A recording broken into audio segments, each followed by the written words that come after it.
Hello నమస్తే. నేను మీ థిన్మార్ మౌని. So, one more రెసిపీతో వచ్చేసాను. అదే అండి క్రీమీ వైట్ పాస్తా. సరే వచ్చేయండి రెసిపీ చూసేద్దాం.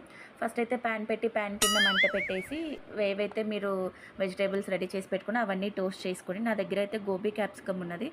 సో, మీరు స్వీట్ కార్న్, క్యారెట్, బీన్స్ అవన్నీ వేసుకోవచ్చు. టోస్ట్ చేసుకుంటూ 1 కప్ మిల్క్ అయితే తీసుకుంటున్నాను. అవి కొంచెం బాయిల్ అయిన తర్వాత chilli flakes and pepper powder వేసుకొని కొంచెం టోస్ట్ చేసుకోవాలి, బాగా బబుల్స్ వచ్చే వరకు. మీ దగ్గర ఆర్గానిక్ ఫ్లెక్స్ ఉంటే కూడా ఒకటి తీసుకోండి. నా దగ్గర అయితే ప్రెజెంట్ లేవు, ఉన్న వాటితోనే నేను చేసుకున్నాను. అయినా చాలా టేస్టీగా వచ్చింది. సో ఇలా మరుగుతున్నప్పుడు నేను ముందుగానే బాయిల్ చేసి పెట్టుకున్న పాస్తా వేసుకొని మిక్స్ చేసేసాను. ఇవి కొంచెం ఆ మిల్క్ అనేది స్ట్రెచ్చర్ అంతా దానికి పట్టే వరకు వెయిట్ చేసి లాస్ట్లో చీజ్ అయితే వేసేసుకున్నాను. మెల్ట్ అయ్యే వరకు మిక్స్ చేసుకొని ఆఫ్ చేసుకోవడమే.